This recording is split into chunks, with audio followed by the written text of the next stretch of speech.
सालाकाटियाव Lawrence इस्लारिनि door to door campaign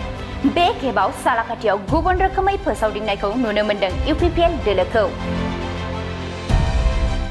बे खेबाव मेल मिटिंजों नङा बबेबा मोनसे रेलिनि गेजेरजों आथिंजों थाबायनानै नखर हाबनानै दोलोनि बिजाथिखौ देरहाहोनांगौनि थाखाय भट बिदों सालाकाटि ब्लक लाइमोन UPPL आरो सालाकाटि ब्लक UPPL नि दैदेनगिरिफोरा 12 नं सालाकाटि बियाबाव UPPL नि बिजाथि लरेन्स इस्लारिखौ देरहाहोनांगौनि थांखिजों सालाकाटि ब्लक लाइमोन UPPL नि दैदेननायाव डोर टू डोर केम्पेन बियाबनि बेन्दोंआव थानाय खालिपुख्रि गामिनि गं 60 राजबंशी हारिनि नखरफोराव सालाकाटि लाइमोन UPPL आरो माखासे दैदेनगिरिफोरा नखर हाबनानै लरेन्स इस्लारिनो ट्रेक्टरनि सावगारियाव भट होनो थाखाय खावलायदों हाबाफारियाव आथिखालनि सानजा कक्राझार विधानसभा बियाबनि MLA थामहिनबा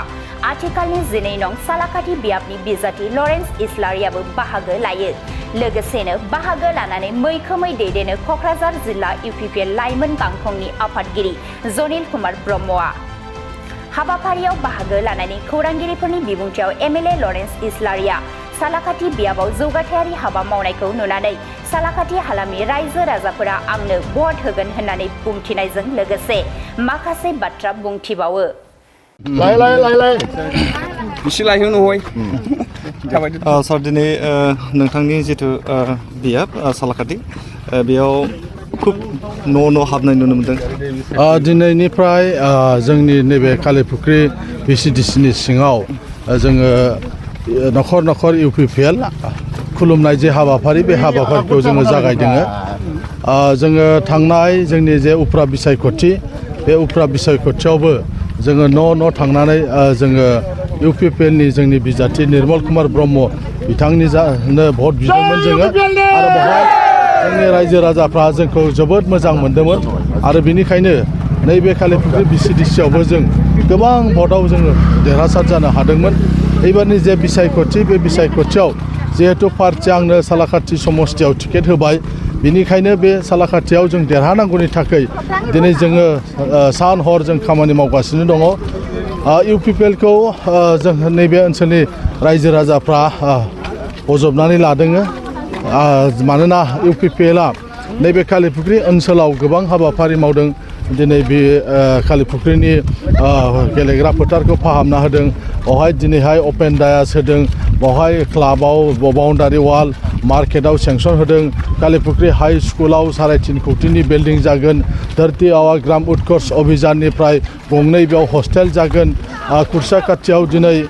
हस्पिटाल जागोन दा बायदिसिना बे कालिपुख्रि ओनसोलाव आथिखालनि BTR सरकारनिफ्राय आरो गोदानै हाबनाय जे ओनसोल बे ओनसोलाव आं थांनाय बोसोरनिफ्राय जिहेतु खामानि मावनो मोनबाय दिनै कालिपुख्रि आरो सालाकाटि थांनाय जे लामा बिनि रिपेयारिं होनाय जादों गोदान लामाबो हमनाय जादों दा बेबायदिजों MLA आरो BTR सरकारनिफ्राय गोबां हाबाफारि बेवहाय मावगासिनो दं जौगाखांनायनि थाखाय दिनै बेनिखायनो UPPL खौ बे ओनसोलनि रायजो राजाफ्रा मोजां मोनदों जायनि थाखाय थांनाय भट मोननैयावबो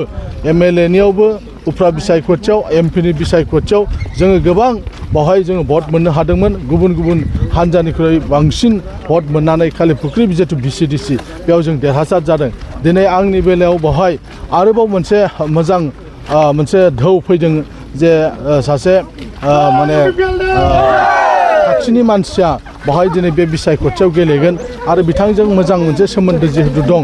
आरो बिथाङा जिहेतु बोसोरसेयावनो नैबे बालाजान्थिनालि कालिपुख्रि बासुगाव थांनाय जिहेतु लामा बे लामाखौ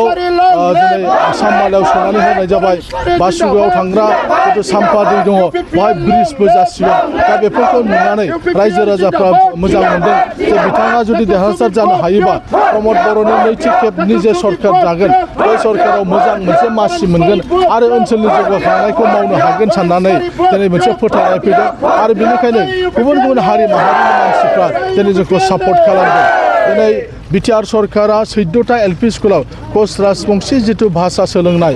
जे हाबाफारि बे हाबाफारिखौ जागायनानै होबाय दा बेनिखायनो कच राजबंशी मानसिफ्रा दिनै मोजां मोनदों कच राजबंशीफ्रा दावगाबोदों आसाम सरकाराबो खालामाखै गुबुन रावबो खालामाखै नाथाय प्रमद बर'नि सरकारा कच राजबंशीनि जितु भाषा सोलोंनाय दिनै गुदि फरायसालि एलपि स्कुलाव 14टा एलपि स्कुलाव सोसननायखाय दिनै जोबोद मोजां मोनदों जाय सरकारा गुबुन गुबुन हारि हारिसाफोरनि थाखाय खामानि मावदों भिजन डकुमेन्ट बानायदों दिनै